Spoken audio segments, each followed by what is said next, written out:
So I've been reading Father Gregory Boyle's book, Tattoos on the Heart, that Venerable Tenzin Kacha gave us.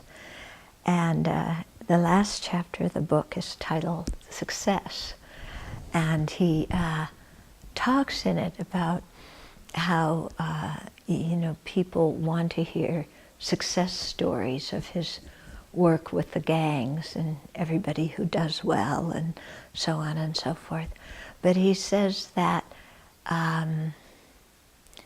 that measuring success and failure is quite difficult because we never really know what success is and we never really know what failure is because conditions change all the time and something new happens. You know, like the Chinese story about the man with his horse gets stolen and so on, yeah? So we never really know what is a blessing and what is a detrimental thing. But he also says that we have to get, he's saying we have to get away from this mind of success and failure because it sets us up for disappointment. Here I'm doing my interpretation of what he says. Because we come to a situation with our agenda, how we want it to be, how we want somebody else to be. You know, if we're doing hospice work, we want somebody to die in a certain way. If we're doing, work with people who are injured, we want them to recover in a certain way. If we're working with people who have mental problems, we want them to change their mind in a certain way. So we have all these ideas of what success means and what failure means, and we're trying to make the other person, for their own benefit, of course, subtitle for my benefit too, correspond with our expectations of them. And since Father Gregory is a Catholic father, he talks about how Jesus doesn't have that kind of thought. He just stands with the poor or stands with the ill. And, as a result, has his heart broken over and over and over again. Okay? You put that into Buddhist language, that a bodhisattva continues to help somebody no matter how that person responds, no matter what they do. And, of course, having your heart broken because you see potential in somebody else that they don't see in themselves.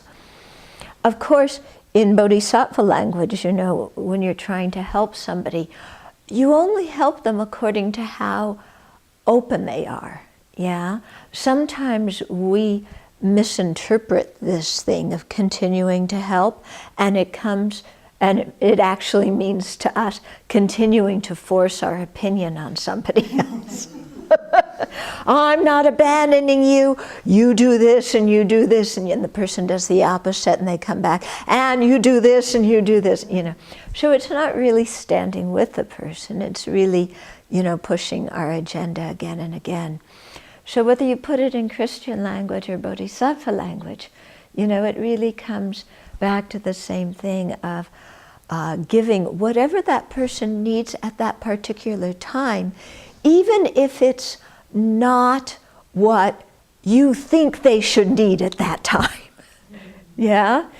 You want them to have other kind of help, but they aren't ready for that. So you have to give what somebody is ready for.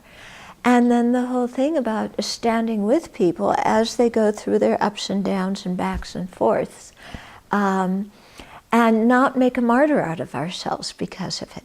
And one way I find helpful to avoid that kind of, see how much I've suffered because I'm a bodhisattva aiding you drama, is to say to myself, well, I'm still hanging around here in samsara while all these other Buddhists and Bodhisattvas have been trying to liberate me. And I keep walking away and I keep doing stupid things. But, the Buddhists and Bodhisattvas don't come to me every time I do a stupid thing and say, I told you so, you should have followed my advice, what I told you last time. And they don't come to me and go, oh, I had such high hopes for you, and look what happened. You know, but they just keep showing up, you know, and continuing to benefit to whatever extent, you know, my very narrow, limited mind will let their influence in. And so this is, I think, the kind of way that we have to approach bodhisattva deeds as well.